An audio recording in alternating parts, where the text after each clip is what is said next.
You're listening to the Arch Publications Business Insight Podcast. On this edition, I interview Abi and Jason.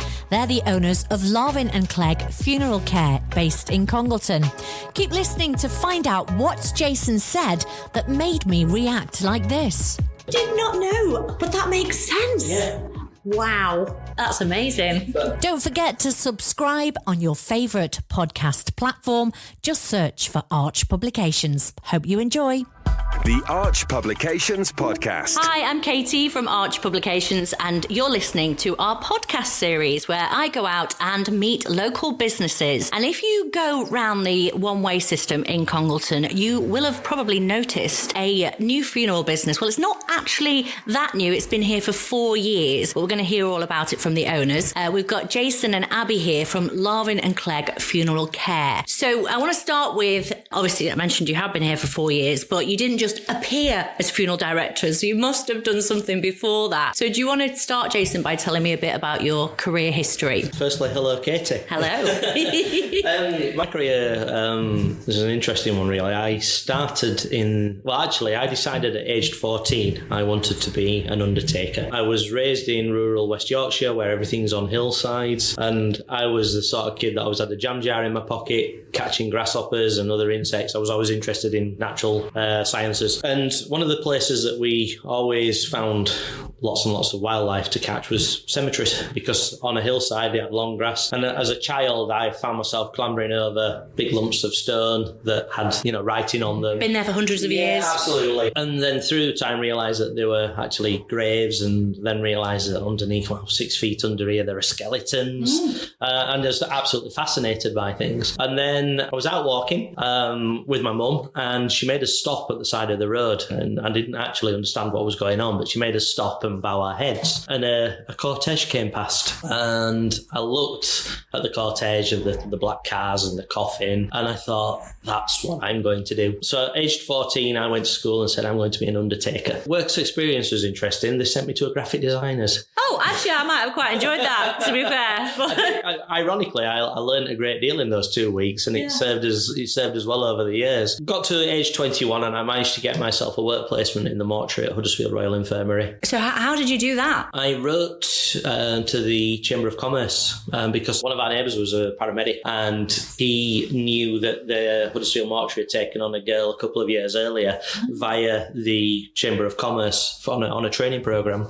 Wow. So I wrote to the hospital, I wrote to the Chamber of Commerce, finally managed to get an interview, and they accepted me, which was a massive achievement in itself. So at age 21, I found myself rolling up my sleeves, and with the first 2 days I was there, was involved in postmortems. Just going back a bit, did you sort of aim to get certain qualifications then? Did someone say, if you want to do this, you need to have these qualifications? No, purely it was a way in. I had no joy locally working with the local funeral directors. I'd written to them all and asked them for a job, but there's lots of people that want to work in funeral service, and it can be quite difficult to actually get a door to open. Going back 30 years, many of those family-run services were very much, if you're not part of the family, you don't get a foot in the door. The only other avenue I thought was potentially I could become an embalmer.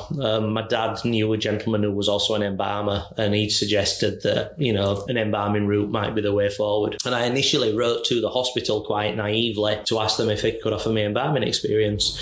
Obviously at the time not realising that hospitals don't embalm. Okay. But they do postmortems. They accepted me on the basis that I had told them that all I wanted to do really was learn as much as I could, and hopefully through them get an introduction to one of the local funeral directors who would hopefully take me on an apprenticeship. Is that what happened then? No. But it was a gallant effort. Yeah. No, it didn't happen like that. I bet when you're going clubbing in Leeds, because actually we're a similar age, and I lived in Leeds about the same time as this, and we used to go to Majestics and all those places, and I'd be like looking around at the fellas, and I'd be like, hi, come over to you, and what do you do? I once got very, very drunk, and I was sat in a nightclub, and a lovely young lady came and sat next to me, and she just happened to tell me she was a nurse, and I went, I used to work in the mortuary. Literally spent the next 20 minutes tutoring this poor girl on how to dissect somebody for a post-mortem examination. Oh, I bet she was actually quite interested. I don't think so, because she didn't stick around. Oh, okay. But So it's not Abi who you have next to you now. He's also your wife and your work wife. Technically we're not married. Oh, sorry. And on Valentine's Day, that's become a touchy subject, but that's okay. How long have you been together for?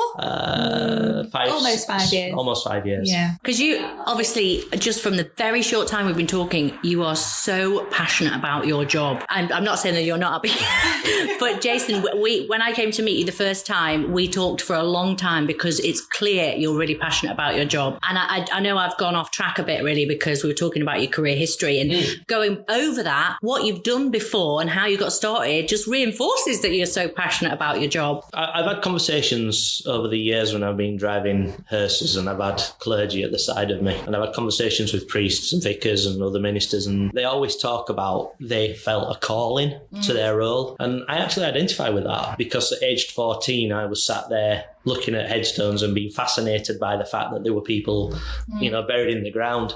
So for both of us, the line of work that we're in isn't a job. It's a way of life. I think I may have said to you before about Christmas Day. It's an analogy I use all the time, that if Christmas Day is your favourite day and it's the one time of year when your family are all around and they're coming for Christmas dinner, and Christmas dinner is your favourite dinner and you're so excited about it, your phone rings and there's a family that's just lost somebody important to them, then your Christmas dinner can wait. That's what microwaves are for. Yeah. And if you've not got that level of commitment, go and do something else. Yeah. Because it's not a job, it's a way of life. So I'm just going to turn to Abi now. So what's your career history then? So mine's not as exciting as Jason's. Yeah, I wouldn't use the words exciting, but I would say interesting. Yeah. Well, I finished at school and went on to college to do beauty therapy and studied in beauty therapy for a couple of years. Then had a little break from that and worked abroad for a few years. Then came back and went back to beauty therapy. And then after that, just decided that I kind of wanted to do something a little different, but I wasn't quite sure what. So I had a choice really between going into something like midwifery. So my two choices were midwifery or funeral care. Right. So where Jason... Birth or death? Yeah, exactly. So one or the other. So where Jason says he had a calling for funeral care, I had a sort of maybe a calling for a caring profession. So it was either help someone into life or help someone over to the other side, and just applied for a job and started as a part-time funeral arranger. In Congleton, because you're from Congleton, aren't you? Yeah, originally from Congleton, then we're in Sandbach at the moment, but no, my part-time funeral arranger job was in Crewe. Oh, okay. So then worked my way up a little bit through the roles and then ended up in Manchester. I mean, it's quite nice because I didn't know what path I wanted to follow, but I think we're a believer in that your path's already set out for you. Yeah. So we were meant to sort of meet each other and we believe that, don't we? We do, yeah. I feel the same way about my husband as well. Yeah. He'd be nothing without me. Abby makes me a better man. We're very fortunate in that our paths crossed. Abby downplays her role slightly. I mean, she held an important position in her work. She wasn't just a part-time funeral arranger. She was one of the managers. She was overseeing a team of funeral arrangers. I always describe myself as just a simple undertaker because that's all I ever wanted to be. But the fact is that between us, we had such a dynamic skill set. Every job within a funeral we take care of in-house, and between us we've got an incredible skill set, which means that when we say to a family we will look after your loved one as though they're a member of our family, well, we mean it, and we can back that up because we've got all the skills in-house to do that. I once watched Abby gluing individual eyelashes onto a lady that had passed away. She was not very old. She'd taken her own life, sadly. Her eyelashes had been damaged through the process, and you spent 3 hours, didn't you, gluing individual eyelashes on to make this girl look as beautiful as possible. Yeah. There's an element we were very specific when we named our funeral service, Larvin and Clegg funeral care. Yeah. And it's the care aspect, but it's not just the care of a family obviously that's a given. People, we understand that when people come here, they're not necessarily in a good place. They're not coming here because they want to. They're usually going through one of the worst moments in their lives, something that it's horrible if you've ever experienced grief and loss. So, of course, our job is to care for that family, but our job is also to care for the person that's passed away. And I really do believe that Abi and I have got that skill set absolutely nailed down. Yeah, we're just currently sat in your premises, which is a really nice, calming environment. It's really comfortable. It's really nicely decorated. You've got modern chairs. It doesn't feel like oppressive, and it doesn't feel patronizing either, because you have this vision of some places you go into them, they might be just slightly, you don't have that depth that they actually genuinely mean it. But in here, you feel like you genuinely do mean it. Does that make sense? By the way you've decorated. Abi's responsible for that. Okay. Yeah, we just didn't want the darkness that you find with the traditional funeral homes. So we wanted something that was just neutral but cozy. That's what it's like. Yeah, it gives you the cozy, homely feel, and it's just decor that we would have in our house if we were decorating. So we just sort of try and base everything on comfort. Yeah, and try and make people as comfortable as possible and relaxed. One of the things that we've often found is because we just try to create an environment where people could relax and talk, because not everybody that comes through the door has lost someone. People that come through the door may be facing a long-term illness that they may pass away from, right. And we don't want people coming into a dark Victorian funeral home. We wanted to create an environment where they could just come in, relax and talk. And very often we find that we sit down, and Abi's usually got a notepad taking notes, and we're just having a conversation and a chat, and the family arranged the funeral without realising they've arranged the funeral just from conversation. We did that, didn't we? When I first came in, it was really weird. I felt like the need to tell you how I wanted to have my funeral. I don't know why. It's like, that was the first time we met, and I found myself saying, I actually want this and I want that. And, and that's just obviously something that you're very good at getting out of people. I think we say it a lot, don't we? Like, if we go out, Jason says, I'm not talking about work tonight, because people, when they see us, they automatically want to talk about what we do, don't they? Yeah. And like you say, they'll tell us what they want to do, because I don't know, I think it's one of them where they feel like they can't talk to other people about it, but they want to talk about it. Yes. People want to talk about death. That is so true. Yeah, and this is an environment, we say it all the time, is that you can have anything that you want. There is no right or wrong. Yeah. What's the strangest request you have had then? We don't have strange requests. Okay, fair enough. It doesn't, if someone said, well, we'd like Abi to skateboard in front of the hearse wearing a pink tutu, then Abi would practice.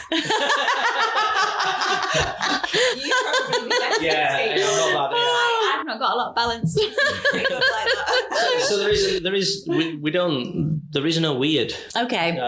We were very fortunate because in Manchester we worked in an area where it was really diverse, both in religion and culture, and so we've seen all aspects, haven't we? Yeah.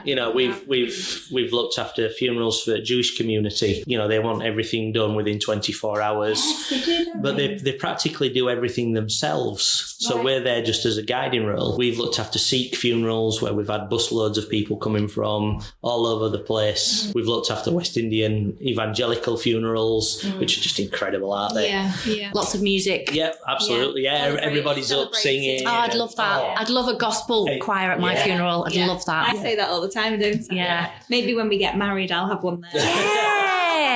Yeah. But the thing is that I think where other cultures do funerals better than us is that they're not afraid of celebrating. Yes, that's so true. And I think one of the things that we have tried to do in our approach has been to celebrate people's lives.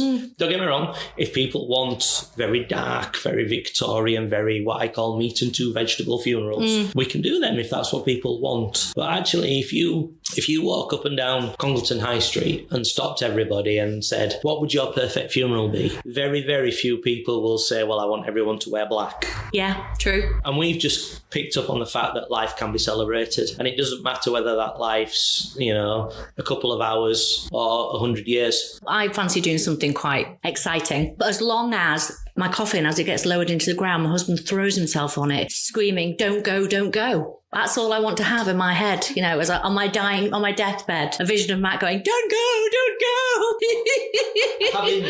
having briefly met Matt, we know he's not the biggest of chaps.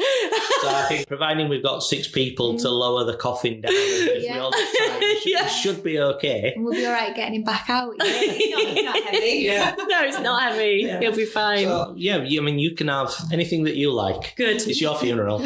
Why did you decide to go out on your own and do it, move away from working for corporate? The problem with working for a corporate is that you are very restricted, and everything and every day is about sales. It's about pushing whatever you can sell because they're interested in making money. And I respect that businesses have to make money. For us, it didn't sit comfortable, does it? Neither of us are salespeople. I mean, we say routinely, you can have anything that you want, but we don't sell it. So, if you ask us for it, you can have it, but you'll never hear us saying, here's a coffin brochure, choose a coffin. The levels of care that you as a family receive and as a funeral professional can give within a large corporate is a lot less, because they could be looking after 2 or 3 funerals every day. So how do you give each family the care and attention that they deserve? So if I came in here to organise a funeral with you, you would be the ones doing it. But in a corporate environment, you might get to organise it with somebody else and you won't necessarily get to meet the person who's dealing with it. Yeah. So Abi will tell you that you had a team of arrangers, didn't you?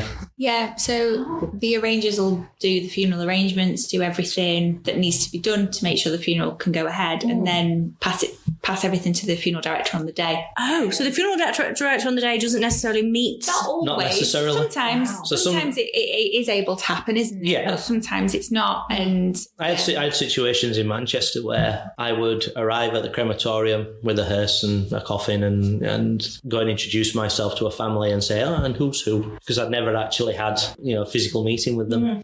There are some instances where we'd have a funeral director that may be calling sick, and we'd get a call from a manager saying, we need you at this crematorium at this time, and you get there and you don't even know if the person that you are taking into crematorium is a man or a woman. And I understand and respect that that's what works for their business, but we wanted to do things better. Abi's family are all from Congleton. Obviously I'm not, with my dulcet Yorkshire terms. Because it isn't, your dad used to have businesses in Congleton, didn't he? Yeah, so my mum and dad used to own the off licence, which was Hiccups, which is just on Mill Street, just at the bottom of the road. My dad used to work at the leisure centre. He was the manager there. And he's quite famous. Yeah, he's like a little mini celeb on our funeral. He really is. He really is. He's not been on a funeral yet where someone doesn't know who he is. Yeah. In fact, a lot of people think that the Larvin from Larvin and Clegg is Ian. Yeah. Oh, really? Yeah. So, and that's fine because my dad's... He must be dead proud of you, though. Yeah, he is. Well, he drives our hearse. Yes, yeah. Do you have to have a special licence to drive a hearse? Okay. It's just a car licence. Okay, I think that's going to be on my bucket list of things to do, actually. Well, that's easy. You can take our hearse for a drive. No, I mean actually drive for a funeral. We can arrange that for you as well. There's an element of training that we have to go through. That's fine. You just have to drive in a low gear, don't you? It's automatic. Oh, is it? Okay, and it's for that reason. Because you have to... What is the speed you drive at then when you...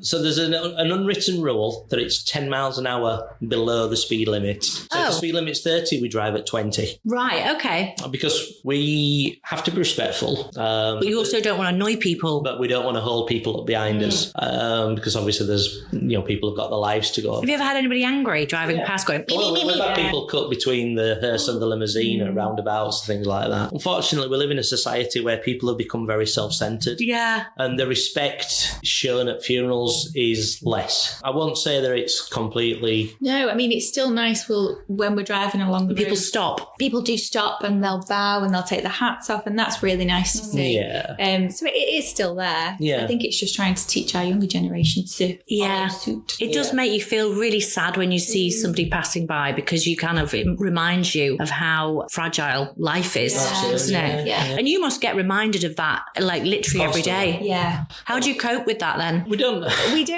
dwell on it. We don't take it home with us. No, it's not our grief. It's our job to ensure that family can grieve. It's not our place to grieve. Yeah. So we're very caring, but we're also very professional. We're very distant. Don't get me wrong, there are some situations where you cannot not get involved. But obviously the family don't see that side of us. No. So we obviously care for them and their loved one. Have you done counselling training then, either of you? No, we're just both by nature, just very nice, caring people. Well, that's a matter of opinion, isn't it? No, you generally do seem to be. If I was to get knocked down by a bus when I leave here, hopefully I won't. This is where I'll come. Well, unfortunately, if you got knocked down by the bus, that would be referred to coroner. Oh, So yeah. you would be taken into coroner's care. Well, you could come like a week later. About 2 weeks. 2 weeks. Yeah. Okay. Yeah. Hopefully that never happens. Yeah, hopefully. But it's like Touch wood. we laugh and joke and say to people, nobody's ever really happy to meet us first time that they meet us. But then we refer to our families as funeral families, and many of them have become our friends, haven't they? Yeah. You'd be amazed how many times that door opens and in comes a lady with a cake for us. Oh. We're very actively involved with George's family, aren't Yeah. we? So obviously Georgia Lee Ogden, that was sadly, killed in the car crash at Asbury. Very young. Yeah, this is a perfect example of one that we could not switch off from, could we? Yeah, no. That one. And 3 years on, Georgia still plays an important part in our lives. Don't you get involved in some charity We try to fundraising? support whatever activities Georgia's family are Doing. undertaking. And all what the they're doing time. something for Easter, are they? Yeah, so they are currently doing an Easter raffle. Oh, okay. So we're one of the collection points. There is a couple of others I can't remember off the top of my head, but we're one of the collection points. So we'll collect the Easter eggs and then hand them over to Mandy and Mark, and they pop lovely hampers together and raffle them off. So we have also got raffle tickets. Okay. Mark dropped them in earlier. Okay. So we can sell the raffle tickets as well for them, but it's something that we do each year. We get involved with them. And we always will. And these things that you do for the family, they're on your Facebook, aren't they? So if people want to know, keep up with the things that you are doing, they can monitor your Facebook page. Everything that we do. And we do try and do quite a few charity events through the year. So everything goes on our social media. So Instagram and Facebook. Okay. There is an element still of taboo around death and funerals. And one of the things that we've tried to do from day one is try and break down those barriers. And we try and show people that we're just a family. People are fascinated by what we do, but for us, we're just a family doing what we do. We take care of your family, don't we? I just think people need to come and meet you because you are really nice people and you know what you're talking about. And the great thing is you are a shop front that people can come in. Don't have to make an appointment necessary. You might have to ring the bell because you might be in the back making a brew. Or prepping a coffin. I didn't want it. Potentially embalming. Okay. Or on the toilet. I'm just trying to think more, We don't often have time for that. but they can come in and they can sit on this comfortable sofa and they can talk to you about what they might want and just learn about you and know that when it is their time or family's time, that who's going to be looking after them is somebody with your nature and your experience. Yeah. And it is just myself and Jason that look after the people when they come to us. Apart from the weekends when we've got all the kids, if someone passes away in the middle of the night, it'll be myself and Abi that go and collect them. Mm-hmm. We do everything in-house, don't we? Yeah, just the two of us. And then obviously on the day of the funeral, we have gentlemen in to help us. But other than that, it's just myself and Jason. Do you think... Oh, sorry. You were going to say something? One of them's your dad, who's a member of family. And Glenn, who we think he's a distant cousin as well. Yes, it's a right family affair. Yeah. You're going to be having an open day, aren't you, very soon? We are. April 15th. Yep. I believe it's a Saturday. So we've done this before. We've held like a couple of events, Macmillan Coffee Mornings, a grief relief cafe, which is almost like your death cafes that you often hear about. We've done a couple of those, haven't we? Are you going to be doing more of those? Yeah, because one of the things that, like I said to you earlier, that many of the funeral families that we've taken care of have become friends. And it's actually quite nice for people just to come in and have a slice of cake and a cup of tea and whatever else and a chat. Very often the person's final memory of their loved one might be their loved one laying in our chapel of rest. And we want that to be a positive experience. We want it to be something that they can take away and try. I'm glad I went to see Nan. She looked beautiful. But very often also is that this place, as much as we've tried to make it as modern and relaxing and comfortable as possible, can still hold quite difficult memories for people, because they're going through difficult moments in their life. By having these events, it just allows people to come in and experience something other than a funeral. The open day we want to do because we firmly believe that our facility is the best that you will find in this town. Our mortuary is like a hospital operating theatre. Our embalming table is a former hospital post-mortem table. And we believe in transparency, don't we? Yeah. We said from day one that funerals shouldn't be taboo. People should have the right to go and see where your mum's going to be embalmed, or even ask, can I come and help you dress my dad? The answer is yes. And so just to show people that don't know us, we're just an ordinary family, but to show people that might need our services in the future, have a look, come and see us. So that's on the 15th. Yeah. Is that a Saturday? Saturday. Yeah. People will literally be able to look at the whole place, have a look at the room where you said you do the embalming. If they've got any questions about that process, you're going to be able to answer those questions. And I think that's amazing that you're going to do that. You showed me round and I was fascinated by it, because it's like you said, it's like a secret world in a way. Yeah. It is. Yeah. But also in many respects, we've seen both good and bad within the funeral service. And we know of facilities that are nowhere near the level of standard that we operate at. And I think by showing people what it should be like will enable people to be better informed, have more information, so that even if they choose to go to another funeral director, which of course that is absolutely their right, at least they know what they should be asking and what the standard should be, where the bar should be. It's all about transparency. Yeah, I think that's a great idea. So that's the 15th. What time is it going to start? Do you know yet? Probably about 10:30. With cake? There's always cakes at all of our events, because we've got some lovely ladies that like to bring us. That's really nice. But if they can't make it, then they can pop in any time. Yeah, absolutely. The door is always open unless it's locked, because we're in the back end embalming somebody. Or out at a funeral. Yeah. Would you put a sign on the door if you were out at the funeral? Depends. Not out to lunch, out at a funeral. Depends, because most of the time the door is open, and most of the time you're here, aren't you? So there are some funerals where Abi forms a really strong connection with the family, and they almost insist on you being there. Yeah. But other times it's myself and a really professional crew that go out there, because when we're out on a funeral, the phone can still ring. Yeah, of course. So we still need a member of our family to pick up that phone and help that family that are calling us. As I keep repeating, nobody is ever happy to meet us the first time. Although I have to say, we only started the podcast series last year, and don't tell anybody else, but this has been one of my favourite interviews.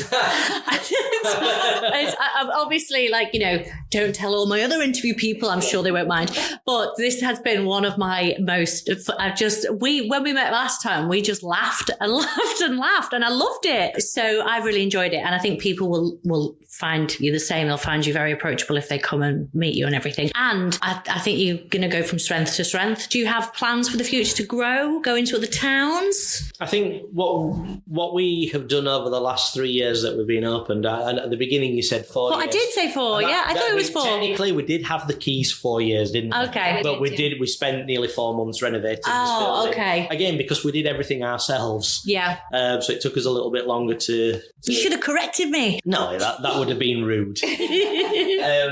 So we've been open now for 3 years, and in those 3 years, despite the expertise and the level of knowledge that we had previously, we'd never operated a business as such, have we? Yeah. And there's two aspects. We have to obviously, yes, we first and foremost are a funeral service, but at the same time, we're also trying to operate a business. We have to make a living. Otherwise, we're not going to be able to look after families in 5 years' time. So we've been learning business, haven't we? Yeah. And we've been, I don't think perfecting is the right word, because we never attain perfection. I think we'll always learn, won't we? Yeah. We'll always continue to learn. Yeah, we've been trying different things and trying to understand how we can do things better. We have a mantra that you are only as good as your last funeral. We're very critical. We analyse all aspects of what we do, don't we, all the time. And we're only just getting to a point where we can say we've got things that are almost where we want them to be. And once we've done that, then yes, I'm sure we'll look at other towns and see if we can help other families in those areas. Yeah, because I suppose if you did that, you'd want to make sure that you could maintain the most important thing, which is that personal touch. Yes. Yeah. And if you grow and grow, sometimes, unfortunately, that can be lost, can't it? It can. Definitely. And also, the people that we bring into our business to help us provide our service, we treat them as though they're a member of our family as well. And it's really important that they have the same approach and values to other people. Unfortunately, like everything in the world, people have become very self-centred. And there's a lot of people that believe that they want to work in the funeral service because they can stand in front of the hearse and have a top hat and a big stick and things like that. And it's 5% of what we do, isn't it? They don't need to work in a funeral service to do that. They could just do it anyway. I have maintained, and I do honestly believe this, I could take anybody off the street and within 2 weeks I could teach them to conduct a funeral. Yeah. Because that's the easy bit. What you cannot teach them is the 30 years of experience that we've got that brought us to this point. The term funeral director is a term that is so loosely held now. Years gone by, it was a privileged position. The very term funeral director, I think, is a little bit pretentious. Yeah. We're just undertakers. We're undertaking the job that nobody else wanted to do. Is that why? That's where the phrase came from. Is it really? I didn't know that. So much of what we do is still embedded in Victorian tradition. I did not know, but that makes sense. Yeah. Wow. That's amazing. I'm going to use that fact.